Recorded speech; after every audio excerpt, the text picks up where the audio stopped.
Hello everyone, welcome to day number 3 of the Airthings Masters 2022. Today we will be featuring Magnus Carlsen's game against Jan Christoph Duda. Magnus burns Duda's dragon. Imagine Duda's dragon could not even spit fire, yeah? Here we go, let's check it out. Of course, it's a dragon, so it starts with e4, we have c5, we have the Sicilian, yeah. Knight c3. It started with knight c3, then Duda went for g6. Carlsen played e4, c takes d4, king takes d4, knight f6, bishop into e3. This is an unusual start of the dragon, right? With Magnus capturing with the queen, not with the knight. Knight into c6, queen d2.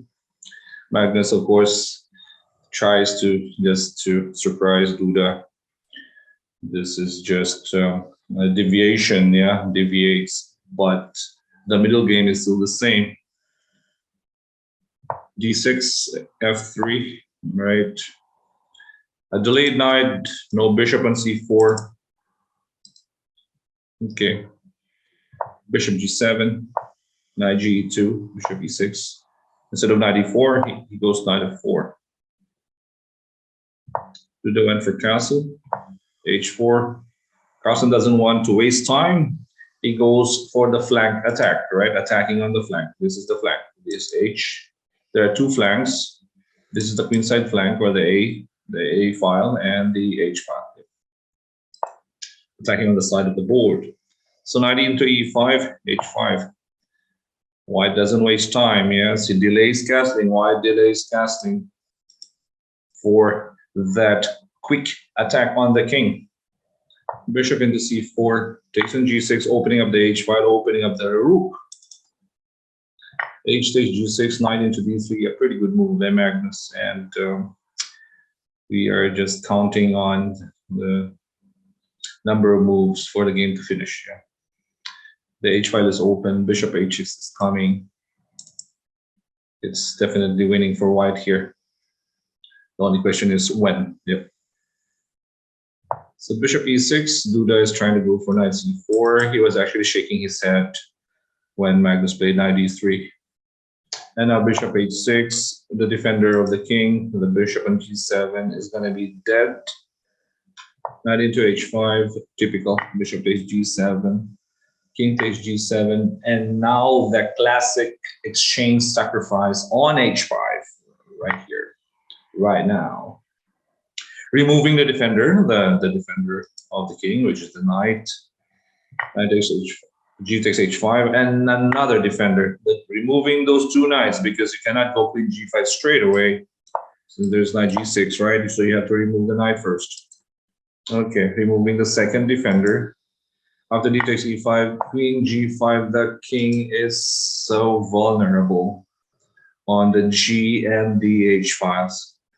King h7, queen takes h5, king g8, Magnus played bishop d3, blocking the way of the queen, trying to go for castling, or just simple king e2.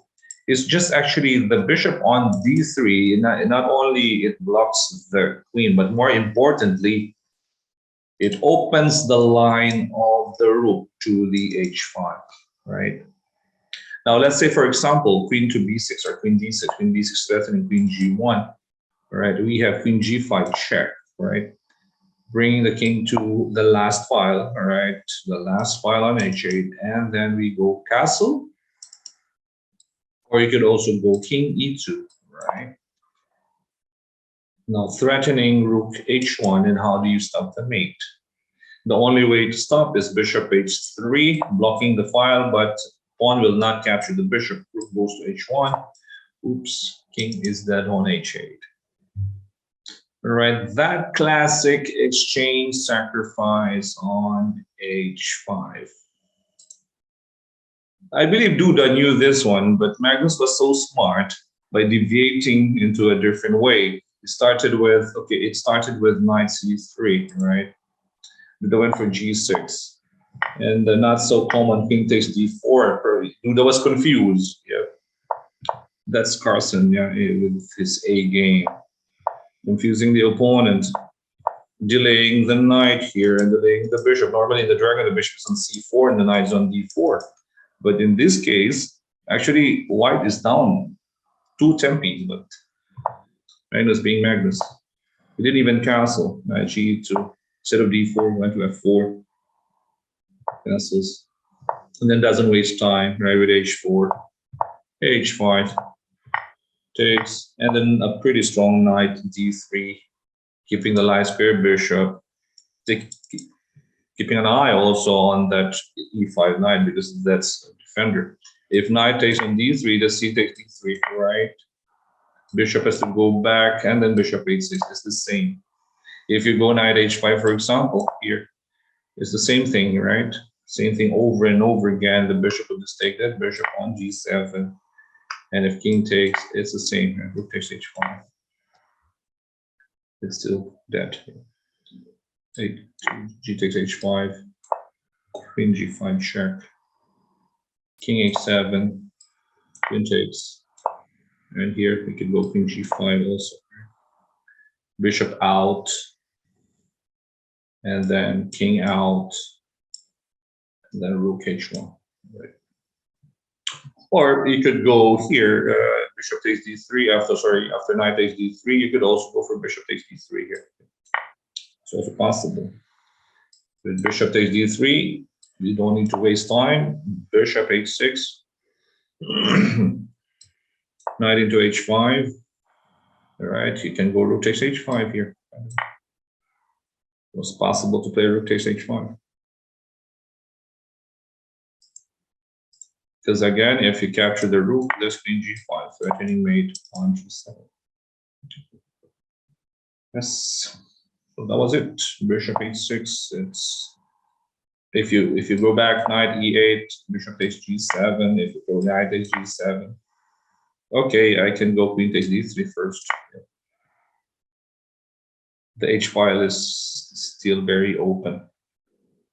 Go for queen a5 and now f4, threatening queen h3. If knight h5, there's g4.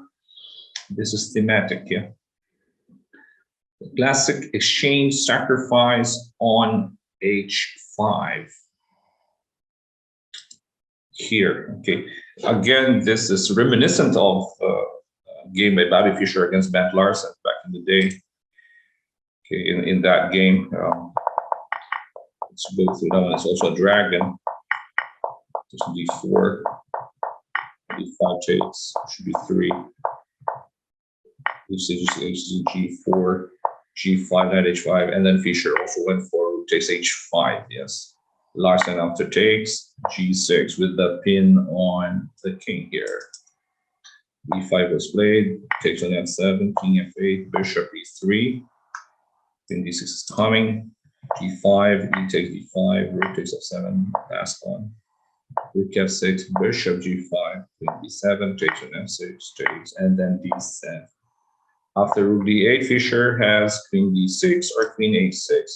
He went for queen d6, but it's just the same. I mean, queen h6 was faster.